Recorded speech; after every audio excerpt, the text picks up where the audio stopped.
Doctor ने तनु का checkup किया और सोनोग्राफी के साथ रिपोर्ट दूसरे दिन लेकर जाने कहा।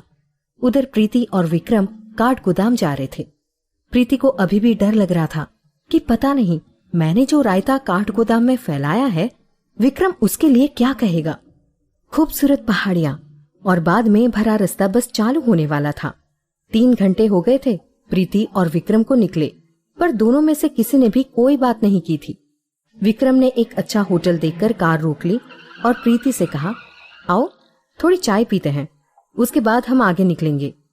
प्रीति भी कुछ हिचकिचाते हुए कार से बाहर आ गई। अभी तक सोच रही थी कि विक्रम ने अभी तक उसे डांटा क्यों नहीं। चाय पीते पीते प्रीति ने कहा, विक्रम जी, यदि आप उस दिन की बात को लेकर नाराज हैं तो मैं आपको बता दूं, सिर्फ आपकी मदद करने के इरादे से मैंने वो बात कही थी। विक्रम ने भी कहा, प्लीज, पर आगे याद रखना मुझे इस तरह के मजाक बिल्कुल पसंद नहीं है। प्रीति ने इधर उधर देखकर कहा, तो क्या आपने मुझे माफ कर दिया? विक्रम ने हाँ में सिर हिला दिया। उसे मुस्कुराता देखकर प्रीति भी मुस्कुरा दी और उसने कहा, थैंक यू विक्रम सर। सुबह का समय दिल्ली में। आज तेज को खंडाला की डील फाइनल करने जाना था। तेज ने सुबह ही हॉस्पिटल में फोन कर दिया था तनु की रिपोर्ट के लिए। तेज को बेसब्री से इंतजार था सोनोग्राफी रिपोर्ट का। असिस्टेंट रिपोर्ट लेकर आया। सभी हॉल में बैठे थे। तेज ने रिपोर्ट को पढ़ा तो खुशी उसके चेहरे से ही झलक रही थी। तनु को ट्विंस बेबी होने वाले थे। बस कॉम्प्लिकेशन के चलते अब तनु को सफर करना मना था।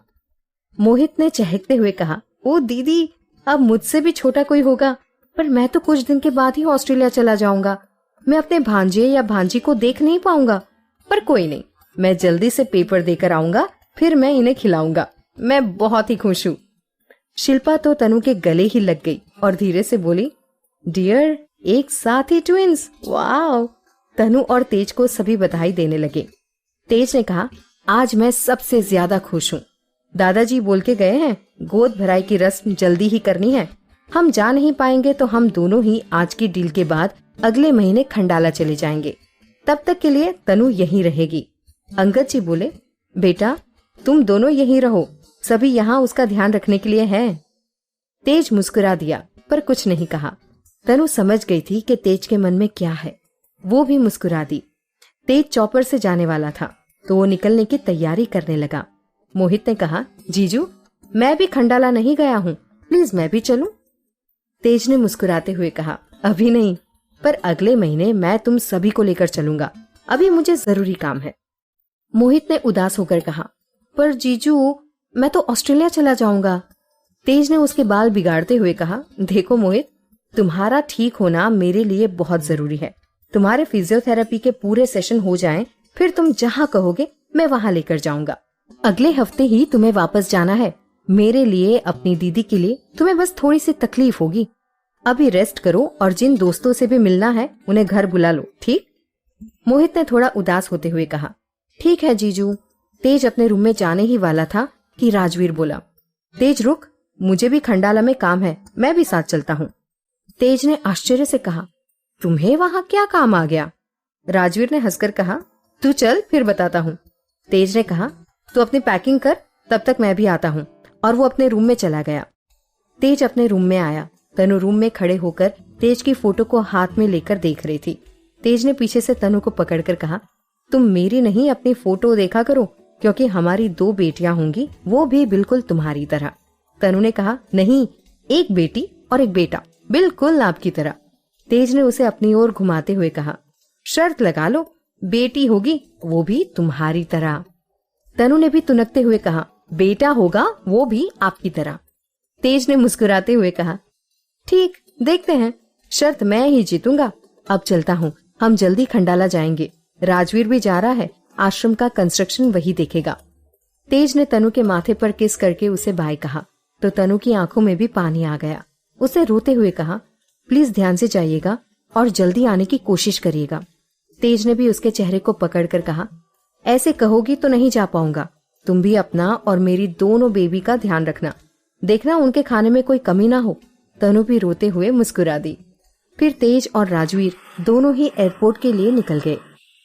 उधर काली के ऑफिस में काली के असिस्टेंट ने कहा, सर, न्यूज मिली है तेज आज खंडाला वाली डील फाइनल करने जा रहा है, अभी कार से निकले हैं।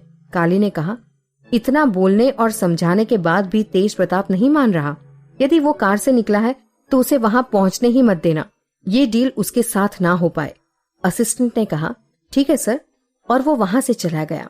आधे घंटे के बाद ही असिस्टेंट का फोन काली के पास आया। उसने कहा, बॉस, तेज प्रताप तो चालाकी से चॉपर से चला गया है, वो बस वहां पहुंचने ही वाला है। काली ने गुस्सा होते हुए कहा, कुछ भी करो, ये डील नहीं होनी चाहिए, और रॉक्सी को कहो वो खंडाला में तैयार रहे। तेज को अब मैं एक भी मौका नहीं देना चाहता हूँ। बहुत उछल लिया वो, अब नहीं। असिस्टेंट ने भी फोन रखा और रॉक्सी को तेज की फोटो भेजकर रेडी रहने को बोल दिया। उधर प्रीति और विक्रम फिर गाड़ी में बैठ गए थे। प्रीति ने विक्रम को गाना लगाने को कहा। दोनों ही एंजॉय करते हुए जा रहे थे। अचानक ही विक्रम को याद आया पहाड़ी मंदिर का। उसने प्रीति से कहा, प्रीति, मैं बहुत दिनों से यहाँ के पहाड़ी मंदिर नहीं आया हूँ। अब यहाँ से जा ही रहे हैं तो क्यों ना मंदिर होते हुए चले। प्रीति ने कहा, कुछ मन्नत मांगना है क्या सर? विक्रम ने उदास होकर कहा, जिसे मांगा था वो कभी नहीं मिला। खैर छोड़ो, चलोगी? थोड़ा पहाड़ चढ़ना पड़ेगा। प्रीति ने खुश होकर कहा, ओ वाह, एडवेंचर, क्यों नहीं, चलिए मैं तैयार हूँ। विक्रम ने मंदिर के पास जहाँ से कार आगे नहीं जा पाती थी वहाँ कार रोक दी। फिर दोनों पहाड़ी पर चढ़ने लगे। वाकई पहाड़ी बहुत ही खड़ी हुई थी। थोड़ा सा ही चढ़ने के बाद ही प्रीति थक गई थी। उसने हांफते हुए विक्रम से कहा, विक्रम जी, अब बस मैं थक गई हूँ, क्यों ना थोड़ी देर रेस्ट करके चढ़े। विक्रम ने बैग से पानी का बोतल उसे दिया और कहा, लो पियो, और थोड़ा जल्दी करो, हमें अंधेरा होने से पहले घर भी पहुंचना है। प्रीति ने मन में कहा, बहुत बुरे हैं विक्रम सर, एक लड़की थक गई है, मगर नहीं, इन्हें तो जल्दी चढ़ना है। पर कोई नहीं प्रीति, आखिर हाँ भी तूने ही कही थी। थोड़ी ही देर में दोनों ने फिर से चढ़ना शुरू किया। तभी एक पत्थर जो काफी ऊंचा था, प्रीति सूट पहने होने के कारण चढ़ नहीं पा रही थी, उसे विक्रम को रोका जो तेजी से आगे बढ़ता जा रहा था। प्रीति ने कहा, विक्रम जी प्लीज हाथ पकड़िए ना, मैं चढ़ नहीं पा रही हूँ। विक्रम वापस लौट कर आया। फिर वो इधर उधर देखने लगा। प्रीति बोली, अरे आप यहाँ वहाँ क्या देख रहे हैं, जल्दी से हाथ दीजिए ना और मुझे ऊपर खींचिए। विक्रम ने कहा, हाँ एक मिनट। वो जल्दी से जाकर वहाँ पास ही उगी हुई बेशरम की डंडी को तोड़कर लाया और प्रीति को पकड़ाते हुए कहा, लो इसे जल्दी पकड़ो, मैं खींच लेता हूँ। प्रीति ने कुछ पल विक्रम को घूरा और डंडी पकड़ ली। विक्रम ने भी उसे ऊपर खींच लिया। प्रीति के हाथ बेशरम की डंडी को पकड़कर थोड़े रगड़े हुए थे। उसे धीरे से अपने हाथों को सहलाया और विक्रम से कहा, विक्रम जी आप अपना हाथ भी तो बढ़ा सकते थे। विक्रम ने थोड़ा हकलाते हुए कहा, वो छोड़ो, तुम आखिर ऊपर तो चढ़ गई, अब चलो जरा जल्दी कदम बढ़ाओ। प्रीति ने फिर कहा, पर मैं जल्दी नहीं चढ़ पा रही हूँ। विक्रम ने फिर वहां डंडी उसे पकड़ाई और उसका एक सिरा पकड़कर कहा, इसे पकड़ो और जल्दी चलो।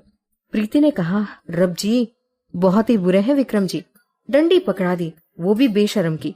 देखे ना मेरा हाथ भी छिल रहा है, पर इन्हें तो कोई मतलब ही नहीं है। एक लड़की का हाथ थामने में तो जैसे इनको करंट लगता है। वैसे भी कौन सा हमेशा के लिए हाथ थामने बोल रही थी। दोनों फिर आगे बढ़ने लगे। उधर दिल्ली में काली के घर में काली जल्दी ही ऑफिस से आ गया था। वो बेसब्री से उस न्यूज का इंतजार कर रहा था जिसके लिए उसने रॉक्सी को कहा है। तभी शोभा जी काली के पास आई और बोली, चलिए जरा किट्टू से मिल लीजिए, बहुत जिद कर रहा है, अभी भी हल्का फीवर है, पर पलक से मिलने की जिद करके बैठा है। काली शोभा की बात सुनकर थोड़ा चौंक गया। उसने कहा, चलो देखे कैसे नहीं मानता है। काली और शोभा किट्टू के रूम की तरफ बढ़ गए। पूजा उसके पास ही बैठी थी। काली को आता देखकर वो खड़ी हो गई।